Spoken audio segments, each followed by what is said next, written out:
Hello दोस्तों, very good morning. मैं आपका दोस्त अमित शर्मा और आज के इस टॉपिक में हम बात करेंगे MCCB की LSIG प्रोटेक्शन सेटिंग्स के बारे में। MCCB में हमें बेसिकली 4 तरह की प्रोटेक्शंस मिलती हैं और ये प्रोटेक्शन को हम किस तरह से एडजस्ट करते हैं इसके बारे में हम बात करेंगे। और हम ये भी समझेंगे कि ये जो LSIG लिखा होता है इसका मीनिंग क्या होता है। जैसे कि हम यहाँ देख रहे हैं, ये हमारा MCCB है, ये ABB मेक का MCCB है, सेस इसका मॉडल है। और यहाँ पे अगर हम बात करेंगे तो हमें बॉटम साइड में यहाँ पे इस MCCB में LSIG 4 तरह की प्रोटेक्शन देखने को मिल रही हैं। जैसे कि हम यहाँ देख रहे हैं LSIG, और इन प्रोटेक्शंस की सेटिंग्स के लिए यहाँ एक फार्मूला भी लिखा हुआ है जिसकी हेल्प से हम ये कैलकुलेट करते हैं कि जो L टाइप प्रोटेक्शन है, S टाइप प्रोटेक्शन है, I टाइप प्रोटेक्शन है और G टाइप प्रोटेक्शन है, उनको किस रेंज में सेट किया हुआ है। तो इसके बारे में हम डिटेल में बात करेंगे। सबसे पहले हम बात करेंगे LSIG। ये LSIG क्या होता है? तो LSIG का मतलब होता है L जो स्टैंड करता है वो लॉन्ग टाइम के लिए, S स्टैंड करता है शॉर्ट टाइम के लिए, I स्टैंड करता है इंस्टेंटेनियस टाइम के लिए और G स्टैंड करता है ग्राउंड फॉल्ट के लिए। T जो है वो टाइम डिले के बारे में बताता है। जैसे कि यहाँ लिखा हुआ है LSIG और यहाँ पे T बताया है, तो T जो है ये हमें टाइम बता रहा है।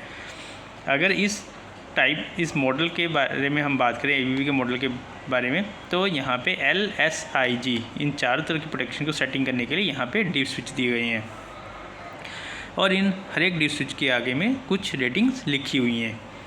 सबसे पहले तो हमें ये देखना है कि जो डीप स्विच है किस कंडीशन में ऑन है और किस कंडीशन में ऑफ है, इसके बारे में कैसे पता लगेगा। तो जैसे कि हम यहाँ देख रहे हैं, जो ये फर्स्ट डीप स्विच है यहाँ 0 लिखा हुआ है। अगर डीप स्विच जो है वो 0 साइड में, इसका मतलब कि ये सिलेक्शंस ऑफ है। और जो डीप स्विच अपर साइड में है, इसका मतलब है कि ये जो सिलेक्शन है वो ऑन है। तो अगर हम L में बात करें, L टाइप प्रोटेक्शन में, तो L टाइप में जो फर्स्ट हमारी सेटिंग है 0.02 की वो ऑफ है, 0.04 ऑन है, 0.08 का जो डिप स्विच है वो भी ऑन है, 0.16 का डिप स्विच ऑन है और 0.32 का डिप स्विच ऑन है। इसी तरह से टाइम के लिए भी यहाँ पे 2 डिप स्विच दिए गए हैं।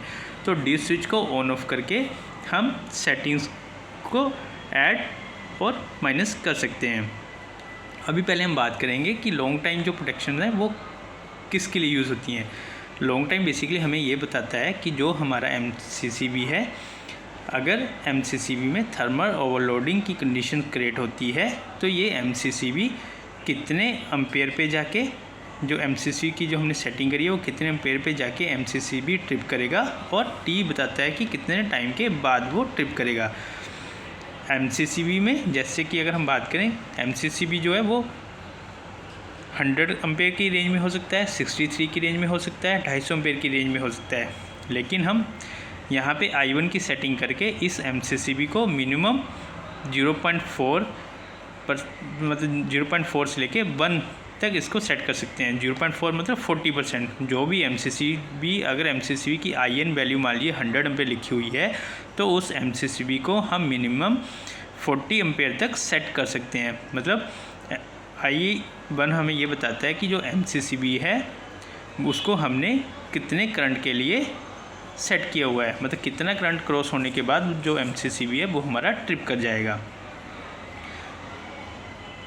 अभी हम एग्जांपल से समझेंगे कि जो हमारी थर्मल ओवरलोड की जो सेटिंग्स हैं वो किस तरह से की जाती हैं। अब एग्जांपल के लिए मान लीजिए जो हमारा MCCB है वो है 100 एम्पेयर का। अब 100 एम्पेयर का अगर MCCB है तो सबसे पहले हम ये देखेंगे कि जो MCCB है, जो हमने यहाँ पे L लिखा हुआ है, L जो लॉन्ग टाइम बताता है कि हमारा जो MCCB है वो कितना एम्पेयर करंट तक वो हैंडल कर सकता है, और उससे ज़्यादा अगर करंट गया तो कितनी देर के बाद MCCB ट्रिप करेगा। इसकी कैलकुलेशन के बारे में समझते हैं। तो जैसे कि मान लीजिए जो MCCB है वो है हमारा 100 एम्पेयर का। अभी जो डिप स्विच हैं वो 0.04, 0.08, 0.16, 0.32 के डिप स्विच जो हैं वो उनकी सिलेक्शन अभी ऑन है। तो अगर हम यहाँ पे कैलकुलेट करें थर्मल ओवरलोड की कंडीशन के लिए, अगर कि ये MCCB अभी किस रेंज पे सेट है, तो हम देख रहे हैं कि I1 = 100 × 0.4 हमारे यहाँ से आ रहा है। Plus 0.4 plus 0.8 plus 0.16 plus 0.32। अगर इन सबको हम ऐड कर दें तो हमें जो रिज़ल्ट मिल रहा है वो मिल रहा है 100 into 1, I1 is equal to 100 ampere. मतलब कि ये जो MCCB है अभी फुल लोड पे सेट किया हुआ, मतलब ये MCCB अगर 100 एम्पेयर का है तो ये MCCB को 100 एम्पेयर के लिए ही सेट किया गया है। अगर थर्मल ओवरलोड की कंडीशन क्रिएट होती है, मतलब अगर इस MCCB के इनपुट आउटपुट से अगर करंट जो है वो 100 एम्पेयर से ज़्यादा है अगर फ्लो करता है तो ये MCCB हमारा 12 सेकंड के बाद में ट्रिप करेगा। 12 सेकंड कहाँ से आया? 12 सेकंड हमारा है यहाँ से। यहाँ पे अगर देखें तो टाइम डिले के भी यहाँ पे डी स्विच दिए हुए हैं। यहाँ पे फर्स्ट डी स्विच ऑफ है, सेकंड डी स्विच ऑन है। तो यहाँ पे जो बता रहा है कि 12 नंबर में यहाँ लिखा हुआ है फर्स्ट जो डी स्विच ऑफ है, सेकंड डी स्विच ऑन है। तो ये MCC 100 एम्पेयर क्रॉस होने के बाद 12 सेकंड बाद ट्रिप कर जाएगा। तो ये जो एल प्रोटेक्शन है ये बेसिकली हमें थर्मल ओवरलोड की प्रोटेक्शन प्रोवाइड करती है with inverse trip time delay के साथ में। अभी हम एक और एग्जांपल लेते हैं। अभी एग्जांपल के लिए हम देखते हैं कि जो हमारा MCCB की रेटिंग है वो है 100 एम्पेयर, और यहाँ पे अगर हम देखें कि जो फार्मूला वो ये बता रहा है कि I is equal to IN into 0.4 plus sigma. जो अगर थर्मल ओवरलोड की कंडीशन को चेक करने के लिए कि जो हमारा MCCB है वो हमने किस एम्पेयर के लिए भी इसको सेट किया हुआ है, तो उसको अगर हम कैलकुलेट करें तो फार्मूले से हमें ये पता लगेगा कि जो MCCB है वो है उसकी जो रेटिंग है वो तो है 100 एम्पेयर के लिए, लेकिन उस MCCB को किस करंट सेटिंग के लिए हमने एडजस्ट किया है वो हमें यहाँ से पता चलेगा। अभी ये जो है ये सब डी स्विच हैं। अगर यहाँ पे 1 आएगा तो इसका मतलब है कि वो डी स्विच की जो सिलेक्शन है वो ऑन है, और 0 का मतलब ये है कि ये जो डी स्विच सिलेक्शन है वो ऑफ़ है। अभी मान लीजिए मेरे सारे ही डी स्विच अभी ऑफ़ में हैं, तो अगर सारे डी स्विच ऑफ़ हैं तो जो हमारा करंट कैलकुलेट होके आ रहा है फार्मूले से वो आ रहा है 0.4। मतलब कि ये जो MCCB है इसको 100 एम्पेयर का हमने 0.4% एडजस्ट किया हुआ है। तो अगर हम उसको कैलकुलेट करें 100 एम्पेयर का 0.4 तो ये हमें बता रहा है कि जो MCCB है वो 40 एम्पेयर के लिए हमने अभी सेट किया है। जो ये 0.4 है ये बेसिकली 40% है।